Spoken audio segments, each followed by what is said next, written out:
Thank you very much. So before starting my presentation, I would like to thank the organizers for their invitation and specifically Alexandre Mebaza for giving me the opportunity to present this talk. So I won't show you any results or any new results in this presentation since all my colleagues took all the data, and I will just show you some new project we have, and I think it will give some result to present in the next few years in the great meeting. Here my conflict of interest. So I'm going to talk about cardiorenal syndrome and specifically about the type 3 cardiorenal syndrome, which is cardiac consequences of acute kidney injury. Acute kidney injury is a very frequent syndrome that touches 8 to 30% of hospitalized patients, and it can go up to 50% in the ICU populations. And as we know, AKI leads to chronic kidney disease that we know it is associated with an increased morbidity and mortality. But AKI by itself can be associated with a worse outcome without CKD. There are studies to advocate this.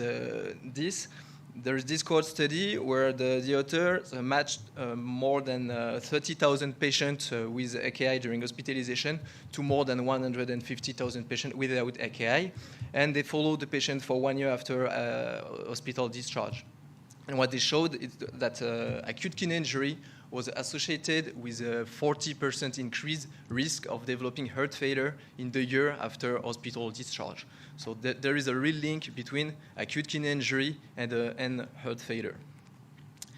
The pathophysiological pathway leading from acute kidney injury to heart failure are very similar to the pathways leading from acute kidney injury to chronic kidney disease and to chronic heart failure.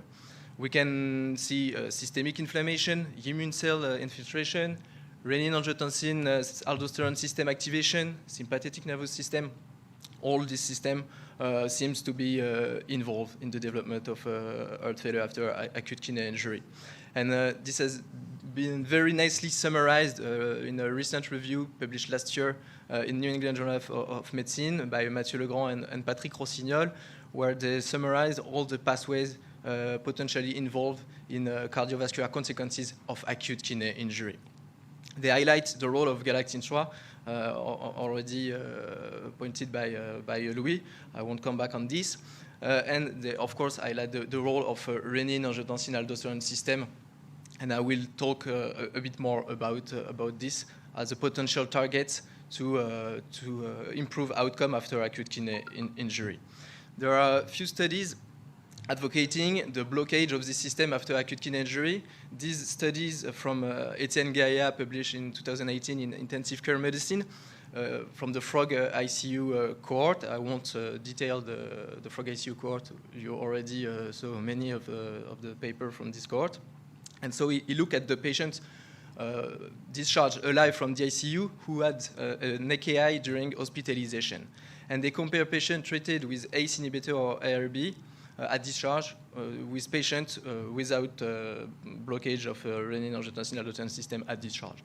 And what they observed, it was an improvement of the outcome at 1 year in patients treated with ACE inhibitor or ARB after ICU discharge. This result have been also observed in hospitalized patients, not in ICU, in a paper published the same year in JAMA Internal Medicine, where here again the authors observed an improvement of the outcome when patients were treated at discharge after an AKI with ACE inhibitor or ARB. So this led Mathieu Legrand to design a study which has been granted by the French Ministry of Health and who will start probably at the end of the year or the beginning of next year. In this study, it will compare irbesartan with a placebo at ICU discharge in patients who had acute kidney injury during ICU hospitalization for 1 year. And the primary objective is to evaluate the impact of irbesartan on cardiovascular and global outcome 1 year after ICU discharge. There are many secondary objectives, and just the inclusion criteria are adult patients discharged alive from ICU and who developed an acute kidney injury during ICU stay.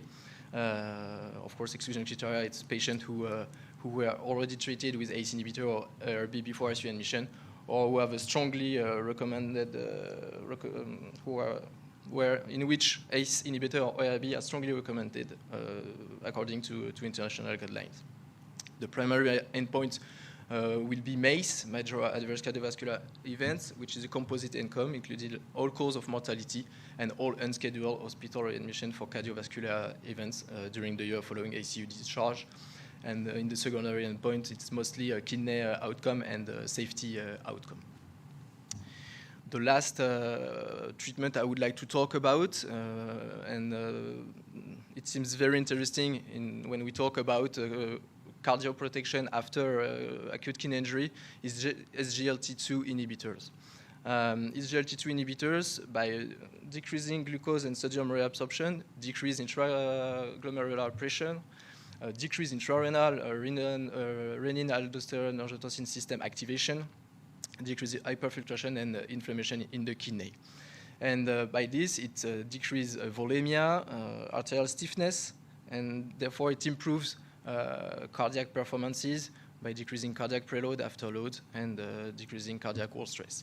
Then it leads to cardiorenal protection, and it has been shown in studies now that it improves cardiovascular outcome. It decreases hospitalization for heart failure, and it is associated with the stabilization. It is associated with the stabilization of eGFR. So it seems very interesting to test this molecule after AKI, after ICU admission. So with Alexandre, we designed a study very similar to the START or NOT study to test dapagliflozin after ICU discharge, but not only in patients with acute kidney injury, and we're going to see after the inclusion criteria. Here again, the primary objective is to evaluate the impact of dapagliflozin on cardiovascular, renal, and global outcome 1 year after ICU discharge. And we have also many secondary objectives. The inclusion criteria are the same that in FROG ICU. It's adult patients who has been admitted and who were under mechanical ventilation and or catecholamine for more than 24 hours during their ICU stay. They are ready to be discharged, but this therapy will be guided with a biomarker, because to be included, you need to have NT-proBNP greater than 800 nanogram per liter, and or an eGFR between 30 and 90 milliliter per minute. So I believe it will be the first study in ICU with a treatment guided with biomarkers at discharge. The primary endpoint is also a composite outcome, including all-cause mortality, unscheduled hospitalization for acute heart failure, decrease of eGFR, and end-stage kidney disease. And we have also many secondary endpoints. So to conclude, AKI is a very frequent syndrome, in particular in ICU patients. It is associated with cardiovascular consequences and short and long-term worse outcome. Many pathways are involved, including renin-angiotensin-aldosterone system, and does the inhibition of these pathways improve patient outcome? Work is in progress, and I hope I will be able to present you some results in the years coming. Thank you very much.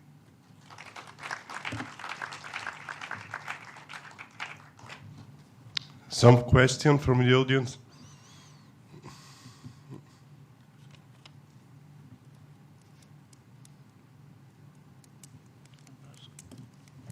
And why did you use irbesartan? You choose irbesartan or not another drug? Sorry, can you? I didn't. You presented several studies Yes. that are going on, and Yeah. one is with irbesartan. Why did you choose that one and not ACE inhibitor? Or another irbesartan? Is it a question of sponsorship or what? No. There is no sponsorship. We choose this because it was maybe the most used in France, and we use Sartan because there is less side effect than with ACE inhibitor, cough and stuff like this. But but it's not sponsored by the industry. And how will be choose the dosage? of these drugs? Because you put two different dosage. One. Yeah, it will be start at 150, and then after 2 weeks, if there is a good tolerance, it will be increased to 30. Okay, so you try to reach the maximal dosage possible. Yeah. Okay, thank you very much for your presentation. There is a question? Wait. Hi. I seen in your second study, one of your inclusion criteria was an NT-proBNP over 800, and you're testing SGLT2 inhibitor. Is that correct? Yep. Is that study not just going to assess the effect of SGLT2 inhibition on heart failure patients rather than cardiorenal patients? And what's the rationale for including that rather than just EGFR? We decided to include patients with a high NT-proBNP after analysis of the FROG ICU cohort, and we look at the prognosis of patients depending on their NT-proBNP at discharge, EGFR at discharge, and the population with the worst outcome was the patient with high NT-proBNP at discharge and or low EGFR between 30 and 90. That's why we decided and we chose this cutoff to include the patients. No more. Let's go on with the presentation. Thank you very much. Very nice presentation.